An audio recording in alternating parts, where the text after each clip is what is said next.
Time for Dirt Daily. And today I'm doing a Dirt Daily on this van behind me. This is a Quigley Chevrolet four-wheel drive van. It's a 3/4 ton, 8 lug. But what's cool about this van is that it has a diesel engine, and it's not a big diesel. It's a little tiny 2.8 liter diesel engine. You don't usually find full-size vehicles in America with small diesel engines in it. So this is kind of interesting to me because I like diesel engines, and kind of in the rest of the world, a lot of places they have big vehicles with small engines. In America, we always seem to put big engines in. Like you get this same van with a 6-liter V8 or even a V6, like a 4.3 liter V6. So to have a little 2.8 liter 4-cylinder in a van this big is very interesting. I've been driving this thing for about a month now, and the light came on to do an oil change, and so I was like, I should do the oil change for it. This is what the Dirt Daily is about. It's an oil change on a van. Doesn't seem very interesting because a lot of you probably do your own oil changes, though I'm sure some of you maybe have never done an oil change, so hopefully this will help you a little bit. I went to my local auto parts store. I have a Napa that I go to pretty regularly, and I was like, hey, I want to put an oil change on this van, 2.8 liter diesel. And they were like, oh, okay. They didn't even have the filter. They had to order the filter, and it is a cartridge style filter. So that means we're gonna have to, somewhere on the engine, there's a capsule that we'll have to take off and replace this filter inside of it. The really tricky part was figuring out what type of oil this engine needs. I mean, I would think oil's oil. A lot of you would probably think oil's oil. Not so true anymore. Nowadays, there's lots of different types of oils depending on the application. So the quickest and easiest way to figure out what type of oil on your late model vehicle is usually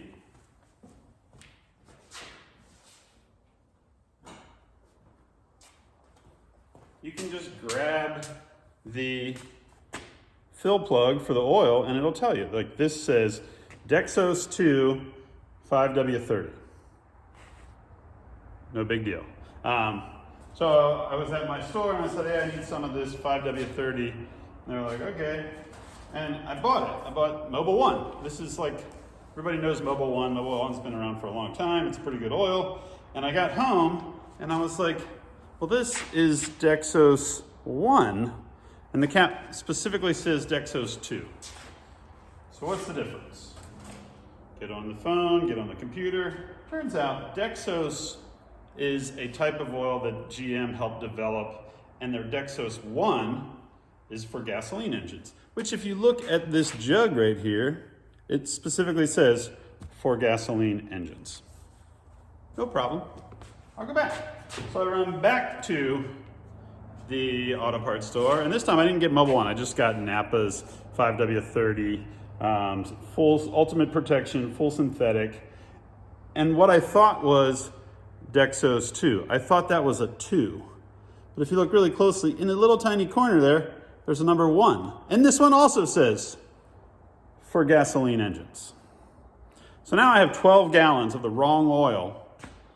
And I'm like, what is Dexos 2? And I look all over and they don't have it. And so I run to another auto parts store and they don't have it.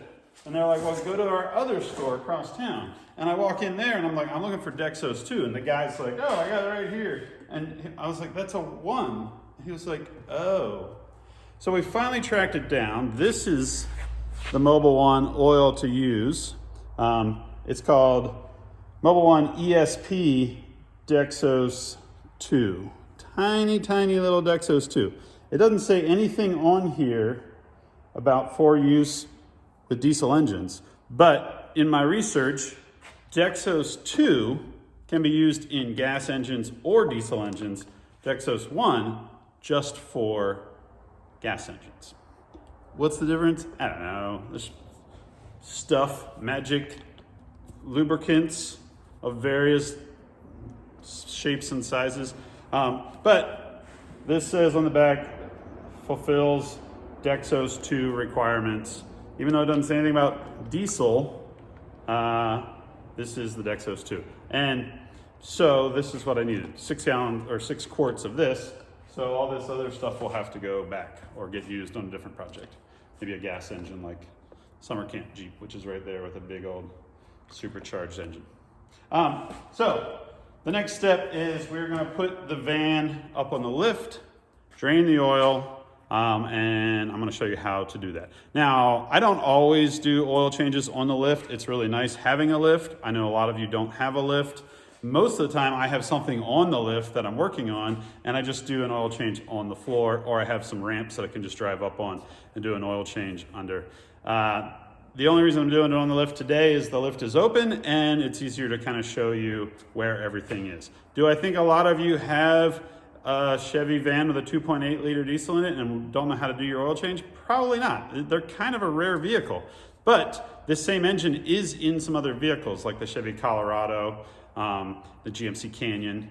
So that engine is out there and other things. And in fact, even though this is a Chevy Duramax diesel engine,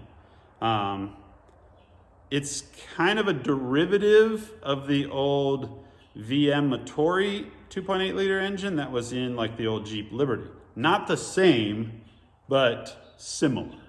And it's also not a Cummins like what's in TubeSock, which is also a 2.8 liter diesel engine. Similar in displacement, completely different in everything else. So we're gonna put the van on the lift, raise it up. I'm gonna show you where the old oil comes out and where the new filter and oil goes in.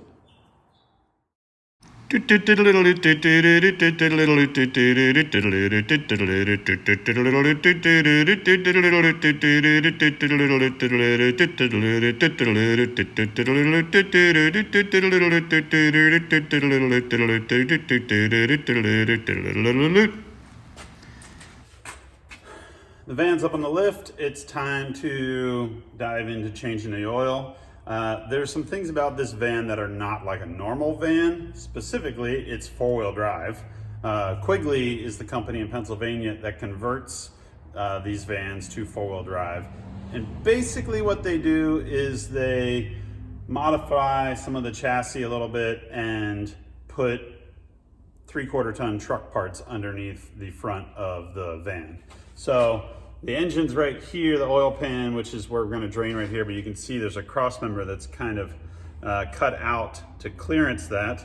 And then there's a differential right here. I'm gonna kind of bring this around and show you. Here is a front differential out of a Chevy truck. You can see the half shafts running down to each side. And then the other thing that is kind of tricky is this right up here. That is the oil filter. It's where the cartridge goes. So basically the first step is we're gonna drain the oil out of the oil pan. When you're doing an oil change, I usually start draining the oil from the oil pan, no matter what the vehicle is. Drain it out. Sometimes I like to run the vehicle just for a little bit, gets everything moving and warmed up, and then it usually drains a little bit quicker. The problem is if you change the oil on a hot vehicle, the oil is hot. So you could burn yourself if it's way too hot. So I put the catch pan, the oil pan, that I'm gonna catch the oil in. I put it on my transmission jack, and then the oil doesn't have very far to drop, but you'll see I'm kind of jacking this thing up. It's gonna take forever. But then the oil doesn't have, it's not gonna make a giant mess if it's like falling 3 feet or 6 feet down to the floor. So just like when you're on the ground, put the oil pan underneath the oil pan and pull the plug. Try to hold onto the plug so it doesn't drop down into the oil pan itself. And you're probably gonna get messy. That's the name of the game. Don't sweat it. So let's grab a wrench. What do we think? 15? Yeah. Here we go. When I do this, I kind of push pressure up against the bolt. So even as it's coming loose, I'm holding it up against it to try and keep it from leaking. And then when it's about ready to come out, I think the #1 challenge of all oil changes is, can you get this bolt out without getting oil over your hands? And no, I can't.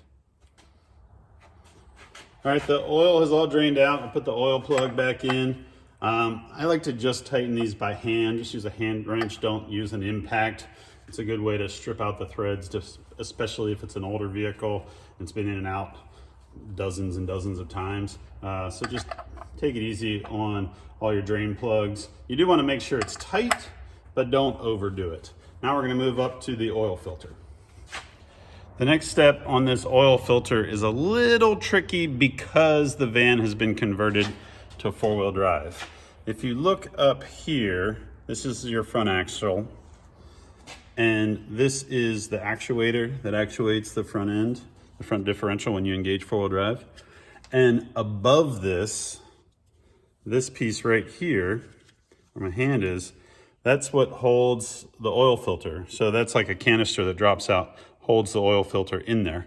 And you're basically gonna drain all the oil right above this actuator. So the first thing you're gonna do is, this is a plug right here with an Allen head. You're gonna get in there with an Allen wrench and undo that, and it's gonna drain the oil out of that.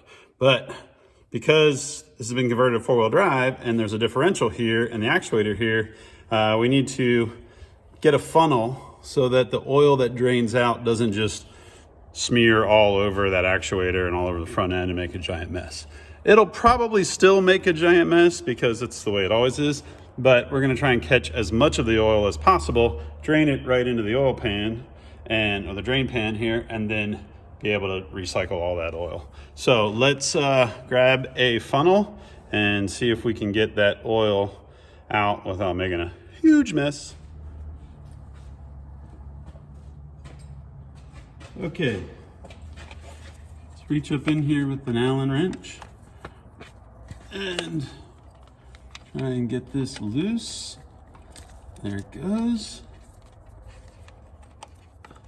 I have a funnel right here, which is going to block everything, but it's basically what I'm going to need to use in order to try and catch all the oil so it doesn't just make an enormous mess all over the front axle. Now you can probably see that it's starting to glisten right there at the side of that plug. The whole point of this plug is to empty the filter canister before you drop the whole canister. Oh, there we go. And it's only making a slight mess. We're gonna stand here and drain this oil. Here you can see there's the funnel draining into the oil pan, and I'm gonna have to stand here and hold this until all that oil stops dripping out. You'll notice on this plug, right there in the middle, there is a rubber O-ring. And when you get your oil filter, it actually comes with a replacement. There's the filter itself. There's a big O-ring, which goes probably around the threads of the canister. And then down in here, there's a little baby O-ring, which is trying to escape out of the bottom of the box. Got it, that little guy. So you're gonna wanna get a pick or something, pry that old O-ring off of the plug, replace it with the new one, and probably don't even put this plug back in until you have the whole canister out and the old filter and everything. That way you can clean the whole canister, see if there's anything in it, and then reassemble everything. All right, I caught most of the oil out of the oil filter canister. So I put a towel here to catch as much oil as possible. It still is making a little bit of a mess, but once we're all done, we'll hose it down with some brake clean and make sure that everything is clean. So right now we have to remove the bottom of the canister that holds the filter. There's just a hex on there, and that will unscrew Probably making it even more of a mess, but that's the way it goes. Okay, situation normal. It's not going well. As you can see, the canister right up in here that holds the filter has kind of a hex head on it. And it looks to be about 1.25 inches. When I put 1.25 inch socket up there, it crashes into the actuator for the front axle. So I unplugged the plug that goes into the actuator, and then I put a big old crescent wrench on this and started working this loose.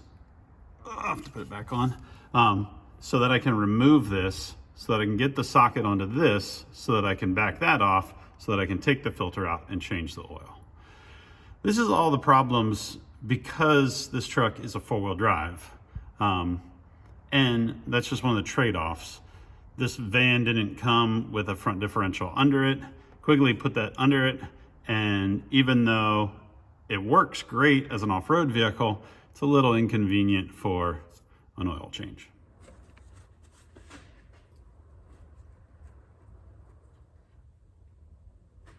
There you have it. That's the actuator. This is the piece that I didn't want to take out earlier. And I used that funnel to keep the oil out of. You can see there's oil all over it. But this is the piece that actuates the front end, and now it's out. So now I can actually get to the canister to change the filter. Here we go. Now we can finally get this 1.25 inch socket up onto the canister to change the oil filter, and having that actuator out of the way is that much better because we no longer will have to worry about making a giant mess. So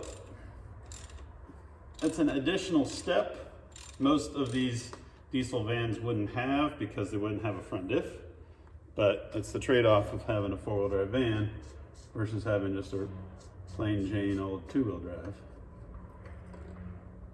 And look at that, victory. There's your old filter. We are going to take it apart. This piece probably snaps in. Yep.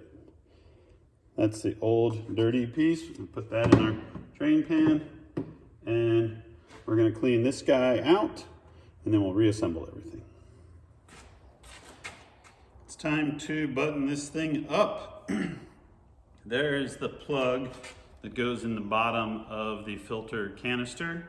We're going to take a little 90-degree pick, get underneath there, and pop the old O-ring out. Stab yourself in the finger with the pick is always good to do too. So there's the old one.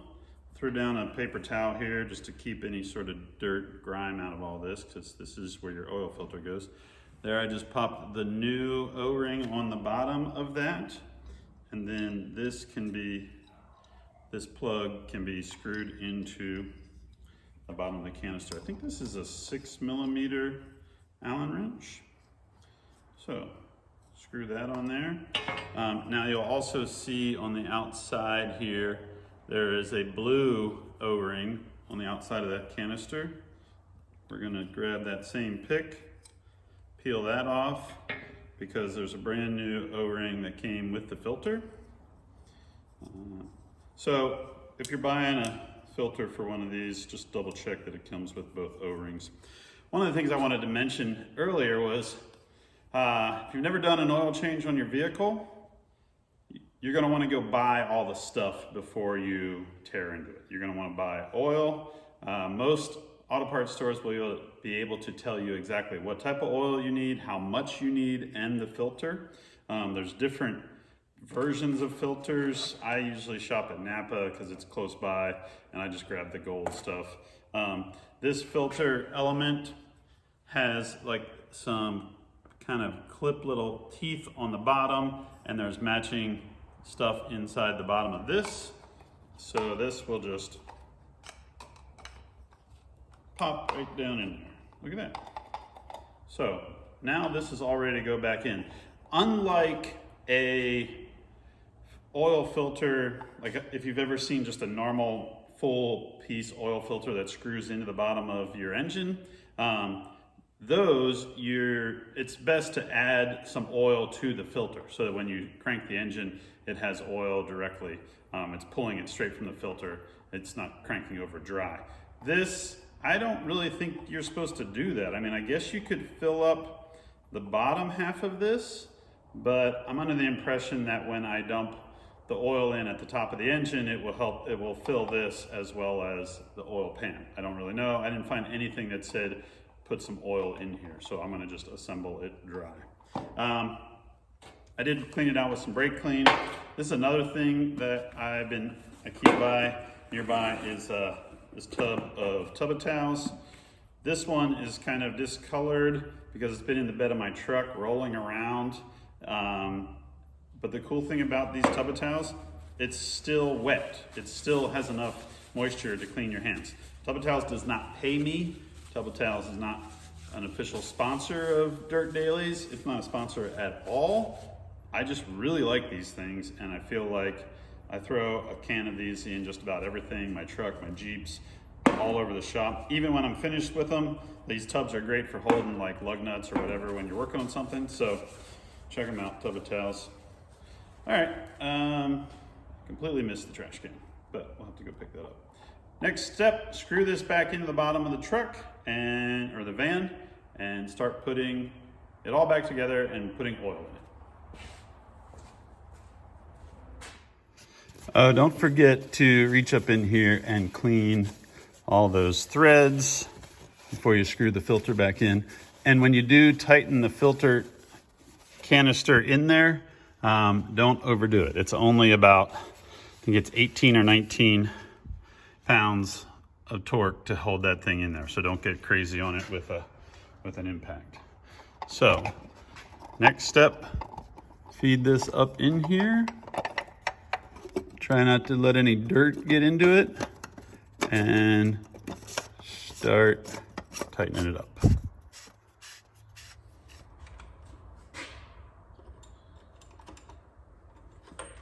Okay, the filter canister is in. Now I have to put the four-wheel drive actuator back on the front axle. You want to make sure this thing stays clean, and it's going to go back in there right where it came out and tightened up to the same orientation. So that screws in there. And then the plug, we're going to clean off this plug and then plug it back in and zip tie it up out of the way like it was before. You may be wondering why Quigley builds these vans with IFS instead of doing a solid axle conversion. And because basically what Quigley seems to do on most of their products is duplicate on the van whatever is available on the truck. So if the truck has IFS, like if a GM truck has IFS, then they give the GM van IFS. Most of the time the van chassis is pretty similar to the truck chassis. Like the Ford vans, they had been doing the Econo-lines, and most of those they were putting like the Super Duty axles under it. So those were getting solid axles.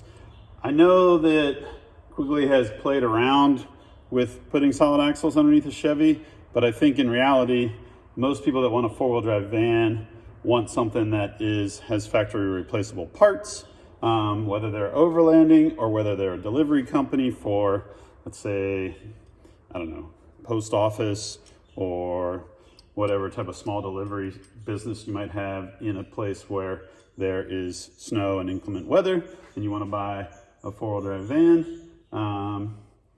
They probably are looking for something that can be serviced at just about any dealership or mechanic. Okay, the actuator's back in. We're going to clean everything off and then put oil in it. One of the things that the way that Quigley had this set up was the wire that runs to the actuator was held in with a zip tie, and these are the zip ties that I'm using to put it back up there. This is really cool. It's from a company called Grip Lock Ties. Grip Lock Ties. It's a zip tie that you can then push a little tab right there. I don't know if you can see it. And then undo the zip tie, so you can reuse it.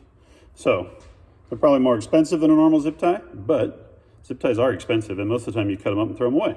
Now you can buy them and reuse it. So Grip Lock Ties, you just kind of pull that little tab down and it comes back apart. Great if you use zip ties for holding hoses or whatever on your race car, a rock crawler, diesel van. Actuator in, oil filter in, drain plug in, old oil in the drain pan. We are going to drop this down, get it out of the way, lower the whole van down, put some oil in this thing. It's also good when you're doing an oil change to check out other stuff, like how are the axle boots? Anything worn or hitting or loose or etc. So everything looks good on the Quigley. Time to bring it down and put some oil in this thing. What do you do with used oil? Well, I have a 50-gallon barrel that I fill up with this used oil, and then when it's full, I take it all and get it recycled. Do not take your oil and dump it down a drain. Don't dump the oil in the ground. It all goes to water supplies, which end up in your lakes, killing your fish, or in your drinking water. So just try and recycle your used oil. I think it's like every auto parts store is required to take old oil and recycle it. So either take it there, find out how much it costs to take it there, or if they do it for free. A lot of the times you can get a drain pan that has a plug on it, so you can drain the oil, put a lid on it, haul it back to the auto parts store and recycle it. As well as the filters. You can usually take the filters back, the old filters, and recycle those as well. All that stuff, you want to keep it out of the landfill and try and recycle it. I do know some people you can get like used oil burners to like heat your shop. I don't know much about those. I don't know how good they are or bad they are, but that's another option. So try not to just dump the stuff in the ground or in a ditch or in a creek, because it's not the right thing to do. Time to put the oil in the engine. Right here is where the fill is, right kind of in the middle. Because vans, the engine is all hidden. Most of the time there's like a tube that sticks up, and even though this is the same basic engine as you would have in the Chevy Colorado, there's lots of things that are different because of the van that they're stuffing it in. I have found on just about anything that I'm doing an oil change on, dumping the oil in seems to always go better when you have a funnel. Even though you might think that you can open this and turn it over really quick and get it in there, you almost always make a mess. So at least I almost always make a mess. Oh, here's the other thing. Did you know that the proper way to dump oil is like this, not like this? Because this, the top of the oil bottle is always offset, so that as you bring it over, the air bubble stays up there until the last possible minute, instead of this way where it's just kind of dumps everywhere. So now you know. 6 quarts of Dexos #2 going in. And this is also not super easy because there's like wires and everything else.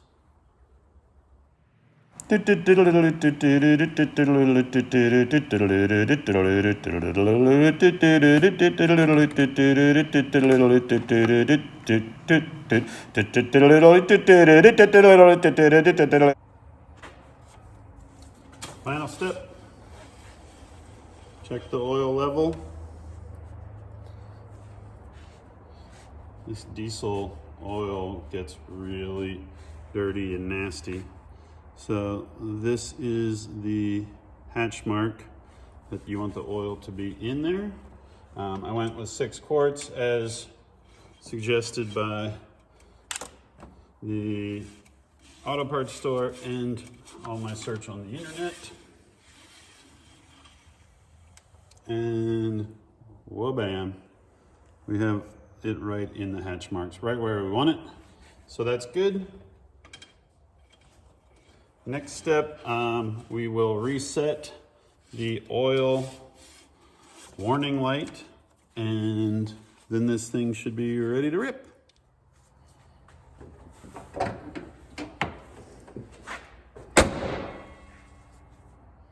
One more thing before you reset the oil light.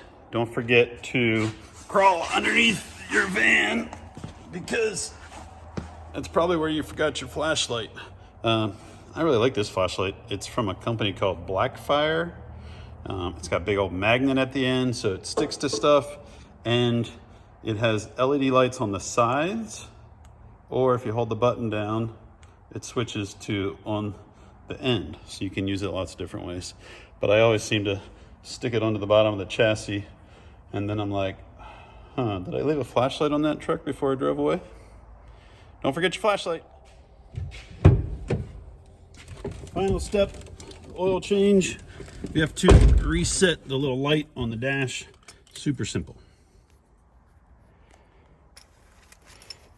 Okay, first step, you're gonna grab the key, put it in the ignition, turn it on, but don't turn it all the way on. See how it says there, change engine oil. Now you come over here to this I button and you push it until you get that reading, which is 0% oil life remaining. And you come back over here to this check mark and you hold that down, boop, and now it says 99% oil life remaining. I'm not really sure why it isn't 100%, but it's reset. So there you have it. I have changed the oil in a van. Thing starts right up, has oil pressure, everything looks good. I'm gonna do more reviews of this Quigley van. I think it's a pretty cool vehicle. It's not for everyone, but well, I'll tell you more about that on a future Dirt Daily. I know this has kind of been a long, drawn out video just on an oil change, but I think it's kind of interesting because it shows like there's kind of some quirky things you have to deal with on late model vehicles, especially ones that have been modified. But I don't really think it's a problem. I don't know that I would take this van to a local oil change place unless they understood that you might have to remove those parts on the front axle in order to get to the oil filter. Overall, not a bad little project. That's it for this Dirt Daily. We'll see you guys next time.